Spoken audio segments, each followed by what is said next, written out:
Hello and welcome to today's news video. This week has been very slow news-wise, so sorry for less content. I think this is only the second video of the week, so sorry about that. But today we will look at Honda HRC's update on Chase Sexton. Then we'll look at an announcement of Jett Lawrence and Hunter Lawrence racing Paris Supercross this year. We'll then get into Club MX FXR Yamaha rider Garret Marchbanks moving up to the 450 class. Not only that, we also have Michael Mosiman out with an injury and requiring surgery, and we'll also talk about Justin Barcia delaying his entrance back into the sport due to another injury. Now, before we get into the news, I'd like to mention that the latest issue of my magazine is out and for sale on the mxnetwork.com. Click the link in the description or visit that website. Some articles that are included in this are Max Anstie's journey from the UK to the US in his first Supercross win. Then we have Ken Roczen's incredible comeback season on Suzuki. We also have a privateer profile on the guy known as the OnlyFans guy, Logan Karnow. We also have Deegan in there. There's much, much more. So only $5.99. Go snag one. Thanks to all of you guys who have already ordered one. It means so much to me. Let's get right into the news. Our first story of the day, of course, is regarding the 2023 Monster Energy Supercross 450 class champion Chase Sexton. Sexton had an okay start to the Pro Motocross season. He went 2-2 for second overall, around 1 in Fox Raceway. Unfortunately, he did crash in practice that day at Pala, and in training a few days after round 1, he crashed again, which rendered him out with a concussion. Not only that, but it was also reported that he tested positive for mononucleosis. With that being said, he missed Hangtown, obviously because he was sick, and the concussion. Now, after missing Hangtown, we were all hoping he'd be back for Thunder Valley, but unfortunately, that's not the case. Honda HRC released an update on Sexton today. That update reads, quote, "Unfortunately, Chase Sexton won't be able to rejoin the squad yet, as he's still experiencing issues from the concussion he suffered while testing after round 1. The team missed having the AMA Supercross champ in the truck and is looking forward to having him back as soon as he feels better." It really sucks to see him out. I was really looking forward to those battles between Jett Lawrence, Ferrandis, and Sexton all at once, but now his Pro Motocross title hopes are gone. It's basically going to be a head-to-head battle between Jett Lawrence and Dylan Ferrandis throughout the season. Now, luckily, Sexton still has that Super Motocross points lead, as Tomac lost points because he's out.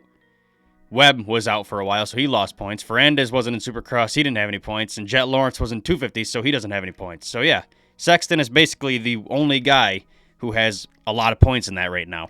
Hopefully he can remain in title contention for that, and we'll see him race later this year. This next story just broke at the time I'm recording this, and that is Troy Designs Red Bull Gas giving some updates on their riders, Michael Mosiman and Justin Barcia. Now, I'll start with Mosiman. It looks like he'll be out for the remainder of 2023. Mosiman's had a rough year, missing most of Supercross due to a head injury. Now, coming into Pro Motocross, he had a bad finish at round 1, going 19th and 10th for 15th overall.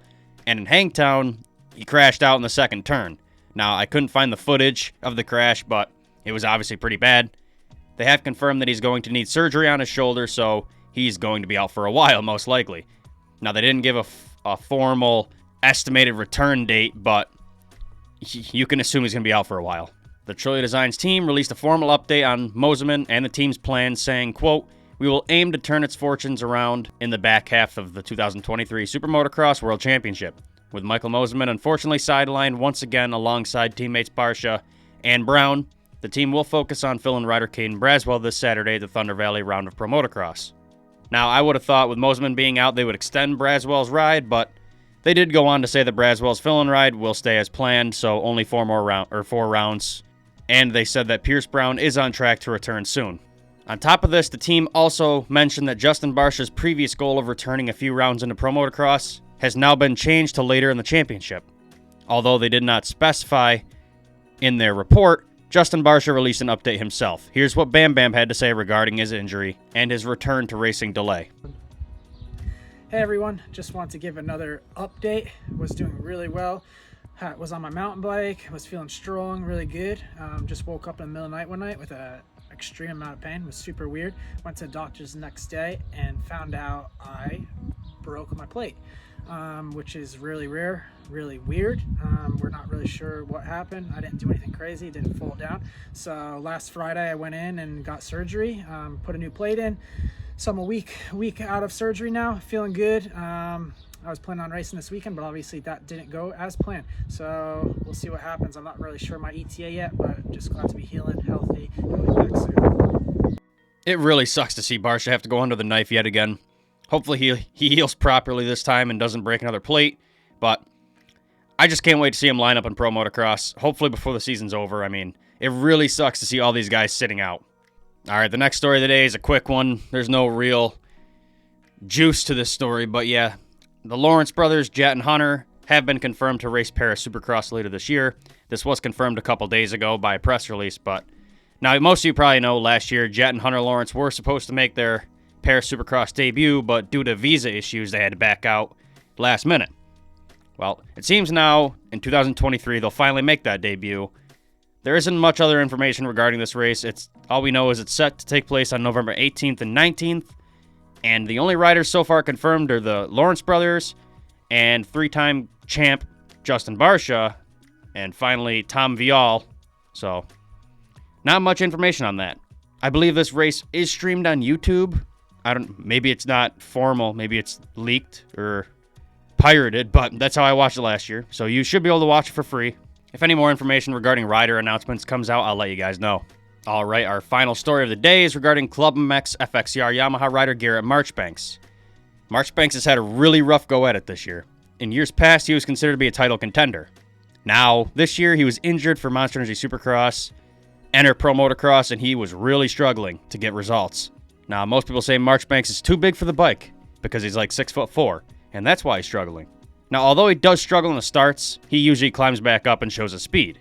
I mean, in 2021, for example, he was in the top 5 in points for the first part of the season and remained around that top 10. I think his worst was like 12ths and 13ths the whole year, so that's pretty good. In 2022, he moved up to the 450 class and remained about the same, top 10, 15, in between there the whole year. So with such a stacked 250 class this year and shallow 450 class, it would definitely be smart for him to move up. Now, although Marchbanks has yet to release a statement regarding this move, we do have a press release from Club MX, and it reads, quote, "Even though Garret has lost weight and turns leader speed lap times, he cannot seem to get the start off the gates to be up front. So starting at Thunder Valley, he will be our first racer to enter an event on the new 2023 Yamaha YZ450 platform." You are reading that correctly. Garret Marchbanks makes the move to the 450 class this weekend. We also have the first footage of Marchbanks testing on the 450, and he looks pretty fast and comfortable. Here's that clip.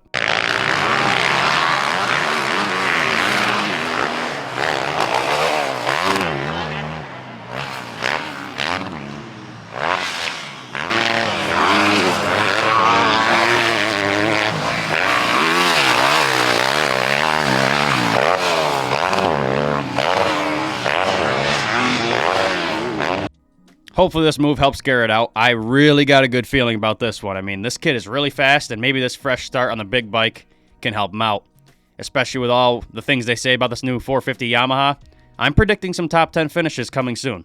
Good luck to Garret Marchbanks. All right, that's all the news I have for you guys today. If you enjoy my content, subscribe on YouTube and follow on Spotify. If you want to support me directly, go grab a copy of my magazine on the mxnetwork.com. It's only $5.99.